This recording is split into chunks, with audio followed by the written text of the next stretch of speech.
अस्सलामुअलैकुम अज़ीज़ तलबा और तालिबात, कैसे हैं आप लोग? ठीक हैं? छुट्टियां कैसी गुजर रही हैं आप लोगों की? उम्मीद है आप लोग सारे घरों में खैरियत से होंगे और ये कोरोना ज़दा छुट्टियां इंजॉय कर रहे होंगे। कुछ दुआ करते हैं और कुछ इंजॉय करते हैं।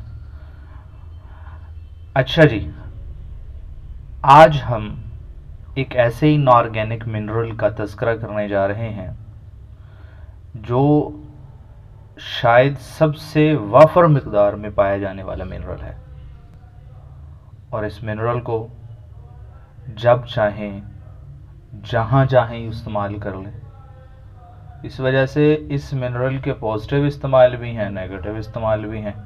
जैसे कि चूना, वो मिनरल का कौन सा है, उसको हम आमतौर पे चूना कहते हैं। बहैसियत कौम हमारे पास ये बड़ी वाफर मिकदार में है चूना। जब चाहें, जिसको चाहें, जिस जगह चाहें, बग़ैर पूछे और बग़ैर बताए लगा देते हैं, या कोई हमें लगा जाता है। हम या तो चूना हमें कोई लगा जाता है, या हमें कोई चूना लगा देता है, या हम किसी को लगा देते हैं। दूध वाला हमें चूना लगा जाता है, सब्ज़ी वाला सब्ज़ी फरोश हमें चूना लगा देता है, ठीक है जी। फ्रूट वाला हमें चूना लगा देता है, रेडी वाला दुकानदार, जिसका जहाँ पे दिल करता है वो चूना लगा देते हैं। और इस हैबिट के हम इतने यूज टू हो चुके हैं कि हम भी ये मौका हाथ से नहीं जाने देते। हमारा भी जहाँ दिल करता है हमें चूना लगा देते हैं। कभी हम छुट्टी करते हैं और अगले दिन उस्ताद को आके चूना लगा देते हैं, और कभी उस्ताद हमें चूना लगा देता है। चलें जी, ये तो हो गए चूने के नेगेटिव इस्तेमालात। लेकिन ये जो चूना है, इसके कुछ पॉजिटिव इस्तेमाल भी हैं। ज़ाहिरी बात है, हम तो केमिस्ट्री के अंदर इसके पॉजिटिव यूज़ ही पढ़ाएंगे। एग्रीकल्चर के अंदर, इंडस्ट्री के अंदर कहाँ कहाँ पे ये चूना इस्तेमाल होता है। इंग्लिश में हम इसको लाइम कहते हैं, ठीक है जी। अच्छा जी, सबसे पहले आज हम लाइम का इंट्रोडक्शन करवाएंगे। लाइम बेसिकली जो है वो लफ्ज़ पहले पहले कहाँ से ओरिजिनेट किया गया है। लाइम का लफ्ज़ वैसे अर्लीस्ट यूज़ किया जाता था बिल्डिंग मॉर्टर के लिए। वजह ये क्या थी कि इसका सेंस ऑफ स्टिकिंग और एडहेरिंग, चिपक जाने की और मजबूती से चीज़ों को जोड़ देने की, यानी ब्रिक्स के दरमियान में रखें तो ईंटें आपस में या पत्थर आपस में जुड़ जाते हैं, तो ये स्टिकिंग प्रॉपर्टी है। तो शुरू शुरू में स्टिकिंग प्रॉपर्टी की वजह से जो चूना था, इसको हम लाइम कहते थे, ठीक है जी। इसमें अब लाइम थोड़ा सा ब्रॉड सेंस में इस्तेमाल होता है। नहीं, लाइम जो कैल्शियम कार्बोनेट को भी लाइम कह देते हैं, उसको लाइम स्टोन कह देते हैं। कैल्शियम ऑक्साइड को भी लाइम कह देते हैं, कैल्शियम हाइड्रोक्साइड को भी लाइम कह देते हैं, ठीक है जी। जो लाइम स्टोन है, बेसिकली सबकी बुनियाद कैल्शियम ऑक्साइड हो या कैल्शियम हाइड्रोक्साइड की बुनियाद लाइम स्टोन ही है। लाइम स्टोन कैल्शियम कार्बोनेट होता है, ये माइन से एक्सट्रैक्ट किया जाता है, ठीक है जी। और ये केमिकल कंपोजिशन के हवाले से जितनी इसकी ज़रूरत होती है, इसको इस्तेमाल में लाने के लिए मुख्तलिफ़ फार्म्स इसकी बनाई जाती हैं। जो सबसे ज़्यादा यूज़ होने वाली फार्म है वो कैल्शियम ऑक्साइड है, जिसको क्विक लाइम भी कहते हैं। क्विक लाइम स्टोन से कैसे बनता है, ये बेसिकली 1000 सेल्सियस पे जब कैल्शियम कार्बोनेट को हीट करते हैं, इसको हम कैल्सिनेशन कहते हैं। इस प्रोसेस को बड़ी बड़ी भट्टियों के अंदर, पाकिस्तान में भट्टियाँ मौजूद हैं ये, और उसके नतीजे में कार्बन डाइऑक्साइड निकल जाती है और कैल्शियम ऑक्साइड बनता है, और इस कैल्शियम ऑक्साइड को हम क्विक लाइम का नाम देते हैं, ठीक है जी। अब इसका पूरा साइकिल है कि कैल्शियम लाइमस्टोन सबसे पहले माइन से निकाला जाता है, इसको तकरीबन 1000 सेल्सियस पे या 1500 फ़ारेनहाइट पे इसको हीट करते हैं तो कैल्शियम ऑक्साइड बन जाता है, इसको क्विक लाइम कहते हैं। फिर इसको अगर वाटर ऐड करें इसमें से तो हीट इवॉल्व होती है और उसके नतीजे में कैल्शियम हाइड्रोक्साइड बनता है, इसको हम स्लैक्ड लाइम कहा जाता है। उस प्रोसेस को स्लैकिंग ऑफ लाइम भी कहते हैं, ठीक है जी। ये मुख्तलिफ फील्ड के अंदर इस्तेमाल किए जाते हैं, एग्रीकल्चर में भी और इंडस्ट्री के अंदर भी। अच्छा जी, क्लासिफिकेशन के हवाले से अगर देखा जाए तो मार्केट में कहता है जी 3 तरह के टाइप्स लाइम के अवेलेबल हैं, क्विक लाइम, हाइड्रेटेड लाइम और हाइड्रालिक लाइम, ठीक है जी। क्विक लाइम तो हम कैल्शियम ऑक्साइड को कह देते हैं। हाइड्रेटेड लाइम जो है वो कैल्शियम हाइड्रोक्साइड को कह देते हैं। हाइड्रालिक लाइम जो है ये बेसिकली सैंड के साथ या इसको सीमेंट के साथ मिक्स करके इस्तेमाल किया जाता है एडहेरिंग प्रॉपर्टी के लिए, कंस्ट्रक्शन पर्पस के लिए, तो उसको हम हाइड्रालिक लाइम कह देते हैं।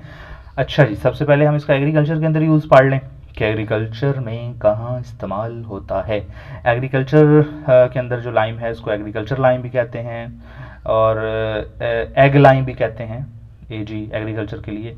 अच्छा जी, एग्रीकल्चर लाइमस्टोन भी इस्तेमाल होता है, बेसिकली दोनों ही इस्तेमाल होते हैं, लाइमस्टोन भी इस्तेमाल कर देते हैं, क्विक लाइम भी इस्तेमाल कर लेते हैं। और इसको दूसरा नाम देते हैं स्लैकिंग ऑफ लाइम, ये स्लैक्ड लाइम भी इस्तेमाल करते हैं। ठीक है जी, ये डिपेंड करता है कि वहाँ पे मार्केट में किस शक्ल में अवेलेबल है। तीनों शक्लों में इसको इस्तेमाल किया जाता है। ज़्यादातर जो है वो कैल्शियम हाइड्रोक्साइड की सूरत में या लाइमस्टोन की फॉर्म में इस्तेमाल करते हैं। ठीक है जी, ये किस तरह बनाया जाता है? Soil additive made by pulverised limestone, ये चूने को पीस के क्रश करके या फिर चाक जो हम इस्तेमाल करते हैं वो भी लाइमस्टोन ही होता है पिसा हुआ, उसको पाउडर की फॉर्म में बना लिया जाता है। फिर पूरे खेत के अंदर जहाँ पे ज़रूरत होती है इसको स्प्रे कर लिया जाता है, स्प्रे पाउडर फॉर्म में भी कर लिया जाता है। अच्छा जी, वजह क्या होती है कि ये ज़्यादातर इस्तेमाल लाइम होता है एसिडिक सॉइल के लिए। ठीक है जी, एसिडिक सॉइल की पीएच को इंक्रीज़ करना हो तो वहाँ पे इसको इस्तेमाल कर लेते हैं। अच्छा जी, दूसरी फार्म ये होती है कि क्विक लाइम लेके उसको वाटर के अंदर ऐड करते हैं और स्लैक्ड लाइम बनता है, तो इसका सोल्यूशन समझ बन जाता है। सोल्यूशन फार्म को भी इस्तेमाल स्प्रे करते हैं पूरे खेत के अंदर जहाँ पे जो ज़मीनें जो सॉइल जो है वो एसिडिक होती है उसकी पीएच को इंक्रीज़ करने के लिए। ठीक है जी, और एक तो पीएच को कंट्रोल कर लेता है, एसिडिटी ख़त्म कर देता है, दूसरा ये कैल्शियम का सोर्स भी है। ठीक है जी, और इम्प्रूव द वाटर पेनिट्रेशन भी करता है, क्योंकि हमने कैल्शियम के यूज़ भी पढ़ाए थे आपको पहले लेक्चर में। किसी ने हमारा कैल्शियम का यूज़ देखना हो तो इससे पहले वाली वीडियो हमारी देख ले, उसको आपको कैल्शियम की इम्पोर्टेंस का पता लग जाएगा। अच्छा जी, आज हम सिर्फ लाइम पे फोकस करेंगे। It improve the uptake of major plant nutrients, और कैल्शियम की वजह से और पीएच जो है वो न्यूट्रलाइज होने की वजह से जो इम्पोर्टेंट न्यूट्रिएंट्स हैं, 3 बड़े न्यूट्रिएंट्स हैं इम्पोर्टेंट, नाइट्रोजन, फास्फोरस और पोटाशियम, वो प्लांट्स को ज़मीन से लेने में आसानी रहती है। ठीक है जी, लेकिन एसिडिक सॉइल में वो अपटेक नहीं हो सकते, न्यूट्रल फार्म के अंदर वो अपटेक जल्दी हो जाते हैं। ठीक है जी, और क्या फ़ायदे हैं लाइम के इसको जब एग्रीकल्चर में इस्तेमाल किया जाए? अच्छा जी, इसके पीएच तो कंट्रोल होती ही होती है, और इसकी वजह से कहते हैं जी reducing the level of manganese and iron, iron और मैगनीज का लेवल कम हो जाता है, यानी अपटेक का लेवल कम हो जाता है। इसको प्लांट एब्जॉर्ब नहीं कर सकते, क्यों? क्योंकि ये प्लांट्स के लिए जो ज़्यादा अमाउंट में अगर इसको अपटेक कर लेंगे तो ये प्लांट्स के लिए टॉक्सिक होते हैं, मैगनीज और आयरन। ठीक है जी, ये माइनर फार्म में तो इस्तेमाल किए जाते हैं, माइक्रो न्यूट्रिएंट्स तो हैं, मैक्रो न्यूट्रिएंट्स नहीं हैं। तो कैल्शियम हाइड्रोक्साइड के इस्तेमाल से ये इनका अपटेक जो है वो कम हो जाता है, इन प्लांट्स के लिए रिस्क कम हो जाता है, प्लांट जो है वो डिस्ट्रॉय होने से बच जाता है। और सॉइल जो है बहुत ज़्यादा एसिडिक हो तो ये हमने डिस्कस कर लिया कि उसको न्यूट्रलाइज करने के लिए इस्तेमाल किया जाता है। प्लांट स्ट्रक्चर इंप्रूव होती है, डेफिनेटली कैल्शियम है इसमें, तो कैल्शियम के यूज़ में भी हमने पढ़ाया था कि प्लांट स्ट्रक्चर इंप्रूव होती है। With the balance pH level in soil, crop specially young plants can grow stronger over well. This additional strength start in roots and work in its well up through the complete plant structures. Root system इसका बेहतर बनता है, plant जो है वो मजबूती से ज़मीन पे खड़ा रहता है, बहुत तेज़ हवाएं भी चलें तो प्लांट्स जो है वो अपनी जगह से नहीं हिलते। ठीक है जी, तो इसका मतलब ये है ये प्लांट्स को मजबूती फराहम भी करता है। अच्छा जी, प्लांट स्ट्रक्चर इंप्रूव हो गई। फिर कैल्शियम और मैग्नीशियम जो है ये कैल्शियम का सोर्स भी है, और जो सम टाइम जो है ये मैग्नीशियम का सोर्स भी होता है, क्योंकि कैल्शियम हाइड्रोक्साइड के साथ मैग्नीशियम हाइड्रोक्साइड या मैग्नीशियम कार्बोनेट भी मिक्स करते हैं। वो बेसिकली मिनरल्स ही इस्तेमाल कर लिया जाता है। वो मिनरल कौन सा है? वो डोलोमाइट है। वो डोलोमाइट में कैल्शियम कार्बोनेट भी होता है, मैग्नीशियम कार्बोनेट भी होता है, तो इसलिए कैल्शियम कार्बोनेट के साथ समझना मैग्नीशियम कार्बोनेट भी मिक्स करके डालते हैं ताकि दोनों न्यूट्रिएंट्स की कमी पूरी होती रहे। ठीक है जी, कैल्शियम और मैग्नीशियम दोनों ही मैक्रो न्यूट्रिएंट्स हैं। अच्छा, स्ट्रेंथन द रूट सिस्टम, ये हम जैसे जब इम्प्रूव स्ट्रक्चर हो जाएगी, प्लांट स्ट्रक्चर इम्प्रूव हो जाएगी तो डेफिनेटली उसका रूट सिस्टम बड़ा मजबूत हो जाता है, और ये रोल अदा करता है कैल्शियम, जिसकी वजह से उसकी जड़ें बड़ी गहरी जाएंगी, और खुश्की के जब दिन आते हैं, जब बारिश नहीं होती, काफ़ी अरसे तक प्लांट को पानी नहीं मिलता, तो फिर जितना रूट सिस्टम गहरा होगा तो ज़मीन से वो पानी एब्जॉर्ब आसानी से कर सकता है और अपनी लाइफ को सस्टेन कर सकता है। अच्छा जी, अब देख लें ये डोलोमाइट की फार्म में भी पैकिंग आती है जो मार्केट में अवेलेबल है, ठीक है जी। और इसके अलावा सिर्फ लाइम की फार्म में भी मार्केट में अवेलेबल है, ठीक है जी। ये स्प्रे भी किया जाता है या इसको पाउडर फार्म में भी छिड़क दिया जाता है, हर तरह से ही इसको इस्तेमाल किया जा सकता है, ठीक है जी। चंद मखणा समझ आ गई है। अच्छा जी, चलो जी, ये तो हमने पढ़ा लिया जी एग्रीकल्चर यूज़। अब चलेंगे हम इंडस्ट्रियल यूज़ की तरफ जी। शुगर रिफाइनिंग, जो चीनी आप खाते हैं इतनी सफ़ेद क्यों होती है, हालांकि गुड़ तो काला होता है, गुड़ भी तो लोग निकालते हैं, लेकिन शुगर बड़ी सफ़ेद होती है, लेकिन क्योंकि इसमें सबसे बड़ा कमाल लाइम का ही है, ठीक है जी। हाइड्रेटेड लाइम कैल्शियम हाइड्रोक्साइड जो है ये शुगर रिफाइनिंग के लिए इस्तेमाल किया जाता है।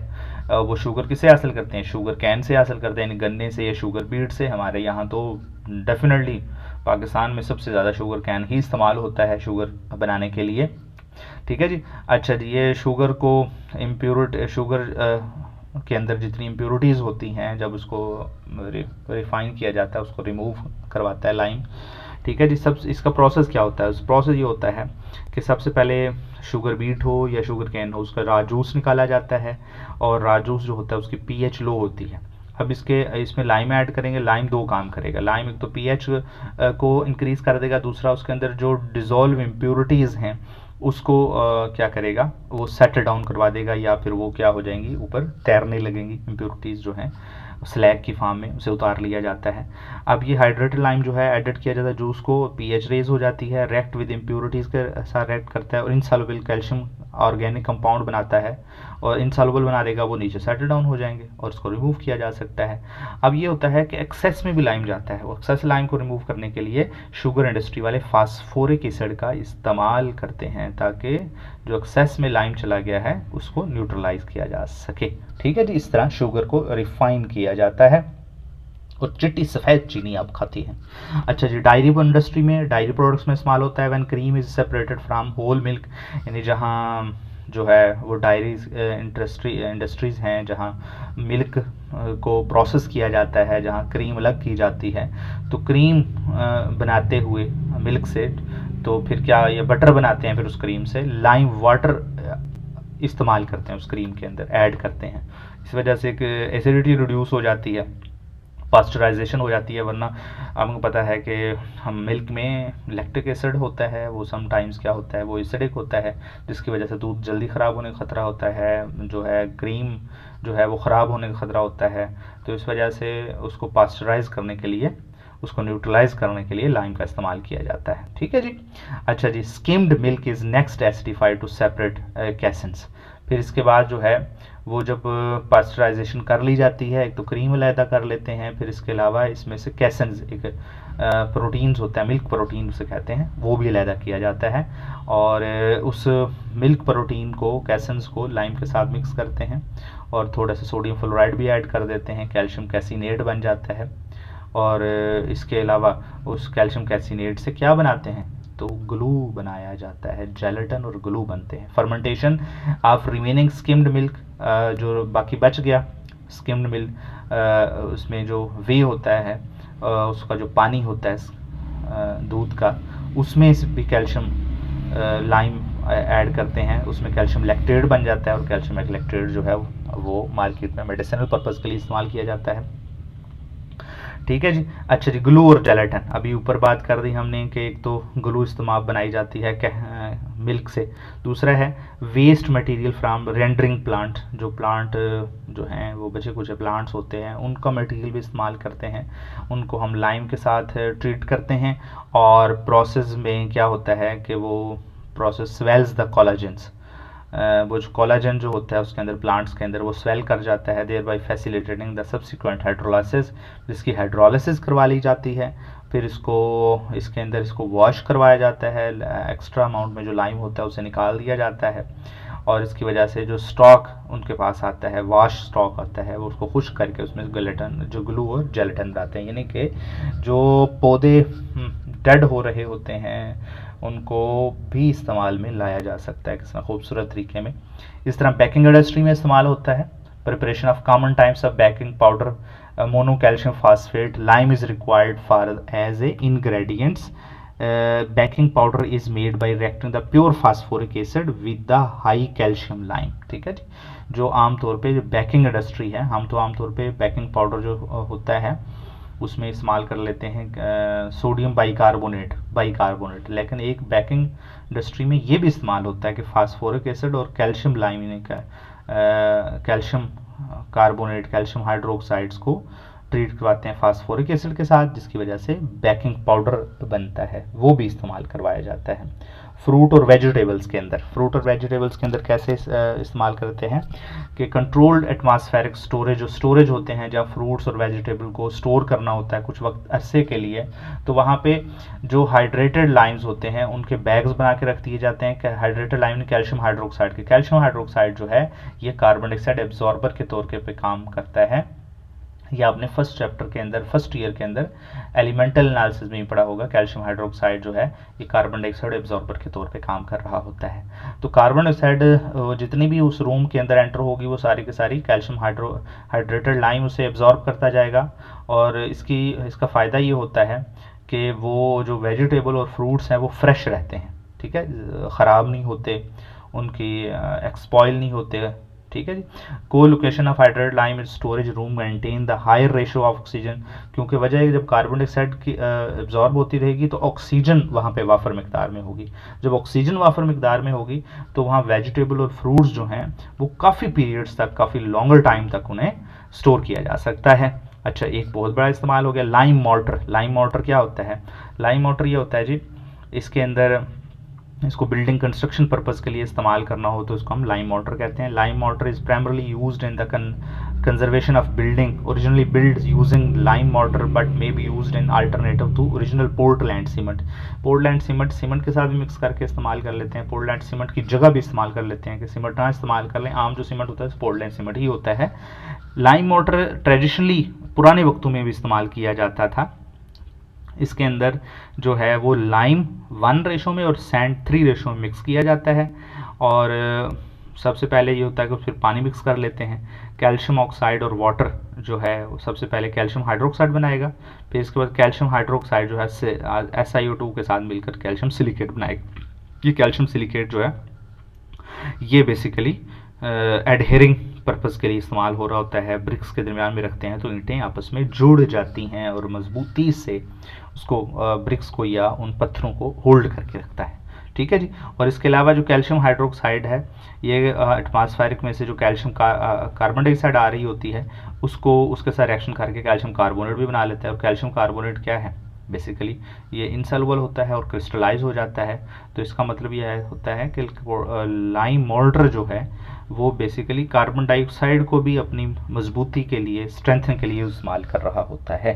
ठीक है जी। ये क्वेश्चन भी आ जाता है बोर्ड में, what is the lime mortar, how it is prepared, ये आपने याद रखना है। अच्छा, ग्लास इंडस्ट्री में भी इस्तेमाल होता है।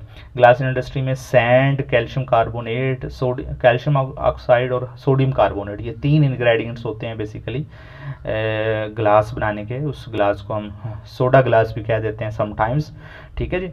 अब इसमें अंदर सोडियम कार्बोनेट जो इस्तेमाल होता है वो सोडा ऐश की फॉर्म में, यानी अनहाइड्रस फॉर्म को सोडियम कार्बोनेट, और सिलिका इस्तेमाल होता है। जो सबसे ज़्यादा मेजर अमाउंट जो होती है वो सिलिका होती है, और दोनों को हीट करके किया जाता है। सैंड को 1600 तक टेम्परेचर देते हैं, जिसके बाद सिलिका मेल्ट हो जाता है और कैल्शियम कार्बोनेट और कैल्शियम ऑक्साइड के साथ मिक्स होके एक यूनिफॉर्म एक मिक्सचर बना लेता है। ये जो आपको नज़र आ रहा है इसमें ये तीनों चीज़ें हैं, सैंड है, इसमें सोडियम कार्बोनेट है और कैल्शियम ऑक्साइड्स हैं। ठीक है जी। बिल्कुल वाइट क्रिस्टल्स इसको कहते हैं। इसको स्यूडो सॉलिड भी कहा जाता है ग्लास को, सुपर कोल्ड लिक्विड भी कहते हैं ग्लास को। फिर इसको सांचों में डाल के इसको जो चीज़ें बनानी हो बना ली जाती हैं। ठीक है, आम घरों में इस्तेमाल होता है ये ग्लास। इसके अंदर भी कैल्शियम ऑक्साइड जो है वो SiO2 के साथ मिलकर कैल्शियम सिलिकेट बनाता है। तो इसका मतलब ये है कि ग्लास के इंग्रेडिएंट्स के अंदर कंपोजिशन में कैल्शियम सिलिकेट मौजूद होता है। अच्छा, मुख्तलिफ खूबसूरत किस्म के गिलास तैयार किए जाते हैं। और क्या इस्तेमाल है जिसका, ब्लीचिंग पाउडर भी बनाया जाता है इससे जी। वो कैसे बनाया जाता है, कैल्शियम कार्बोनेट को हीट करते हैं, मेन ग्रेडिएंट्स जो ब्लीचिंग पाउडर का कैल्शियम कार्बोनेट ही होता है, इसकी वजह से क्विकलाइम बनता है कैल्शियम ऑक्साइड, फिर इसका वाटर मिक्स करते हैं कैल्शियम हाइड्रोक्साइड, और कैल्शियम हाइड्रोक्साइड में से क्लोरीन गैस पास करवाते हैं। तो ब्लीचिंग पाउडर बेसिकली यानी कि कैल्शियम हाइड्रोक्साइड में से क्लोरीन गैस पास करवाएं तो आपको ब्लीचिंग पाउडर मिलेगा। ये ब्लीचिंग पाउडर का बहुत लंबा फार्मूला है, बच्चों के लिए याद करना बड़ा मुश्किल है, तो आप इसका ये पहला सिर्फ याद कर लें कंपोनेंट्स, CaClO ट्वाइस, ये भी ब्लीचिंग पाउडर का फार्मूला लिखेंगे तब भी ठीक है। अगर ये थोड़ा सा इतना लंबा फार्मूला अगर मुश्किल लग रहा है, सिर्फ ये पार्ट याद कर लें, या फिर नीचे फार्मूला मैंने अलग से भी दिया हुआ, कैल्शियम हाइड्रोक्साइड प्लस क्लोरीन और कैल्शियम ऑक्सी क्लोराइड और प्लस वाटर, ये भी ब्लीचिंग पाउडर है, ठीक है। ये भी फार्मूला ब्लीचिंग पाउडर का है। तो कहीं बुक में यूं भी लिखा हुआ है कि CaClO ट्वाइस, कहीं पे CaOCl ट्वाइस, इन ऑक्सीजन पहले लगा देते हैं, कहीं पे फार्मूला ये भी लिखा हुआ है CaOCl2, ठीक है, सारे ठीक है फार्मूले। अच्छा जी, manufacturing of acetylene, acetylene gas भी बनाई जाती है जी। वो कैसे बनाते हैं, क्विकलाइम को कोक के साथ, कार्बन के साथ 1800 से 2100, कहीं पे लिखा हुआ है, कहीं पे 2800 और कहीं पे 3000 सेल्सियस भी टेम्परेचर लिखा हुआ है कि 2800 सेल्सियस तक हीट करते हैं कोक और कैल्शियम ऑक्साइड्स को, जिसकी वजह से कैल्शियम कार्बाइड बनता है। और calcium carbide that is the main source of acetylene gas. यही कैल्शियम कार्बाइड है जिसकी पुड़ियाँ बना के आप आम तौर पे फ्रूट रिपनिंग में इस्तेमाल करते हैं। मैंगो हो गया, पपीता हो गया, ये पेटियां जब आप खोलते हैं घरों में, आपको मैंगो की पेटियों का तजुर्बा हुआ होगा, उसमें से एक पुड़िया निकलती है, उस पुड़िया के अंदर बेसिकली क्या होता है, कैल्शियम कार्बाइड होता है। और कैल्शियम कार्बाइड को जब मॉइस्चर टच करता है इस कैल्शियम कार्बाइड को, तो इसमें से एसिटाइलिन गैस इसमें निकलती है। यही एसिटाइलिन गैस जो है वो फ्रूट्स को रिप करवा रही होती है, ठीक है जी। पक जाते हैं फ्रूट्स जो है, उनका कलर चेंज हो जाता है, और आखिर में आप पुड़िया अगर खोलें तो उसमें एक पाउडर सा भी निकलता है। वो पाउडर बेसिकली कैल्शियम हाइड्रोक्साइड का होता है, ठीक है जी। एसिटाइलिन गैस बचपन में हम बड़ी शरारतें किया करते थे जी। कैल्शियम कार्बाइड को आमतौर पे पहले खुला मिला करता था, इसको पानी में डालते थे हम और उसमें से गैस निकलती थी, उसको आग लगाते थे। इस वजह से पुराने ज़मानों में एसिटाइलिन जो है वो इल्यूमिनेशन पर्पज़ के लिए भी इस्तेमाल करवाते थे, लेकिन डर होता था इसका एक्सप्लोजन हो जाता है, तो इस वजह से अब इस्तेमाल नहीं किया जाता इसको, ठीक है जी। हमें कमेंट ज़रूर कीजिएगा किस किस ने कैल्शियम कार्बाइड को बचपन में शरारतों में इस्तेमाल किया हुआ है। अच्छा जी, अच्छा इसके बाद और कहाँ पे इस्तेमाल होता है एसिटाइलिन और कैल्शियम कार्बाइड, वेल्डिंग वाले भी तो इस्तेमाल करते हैं। वो इस तरह का पत्थर होता है कैल्शियम कार्बाइड, ये पहले तो मिल जाता था, अब भी स्टोरों से मिल जाता है, इसके बड़े बड़े कंटेनर आते हैं। तो क्या करते हैं वेल्डिंग वाले, तो एक पत्थर ले कैल्शियम कार्बाइड के लेके उसको कंट्रोल्स कैन के अंदर या कंटेनर्स के अंदर, उसके अंदर वाटर ऐड करते हैं थोड़ा थोड़ा करके, जैसे एसिटाइलिन गैस निकलती है। वो acetylene gas basically welding purpose के लिए इस्तेमाल करती जाती है, यानी मेटल्स को कट करने के लिए, जोड़ने के लिए, मेल्ट करने के लिए। वो टेम्परेचर इसका बहुत ज़्यादा होता है। उम्मीद है आपको हमारा आज का लेक्चर पसंद आया होगा। तब तक के लिए हमें इजाज़त दीजिए। अल्लाह हाफिज़।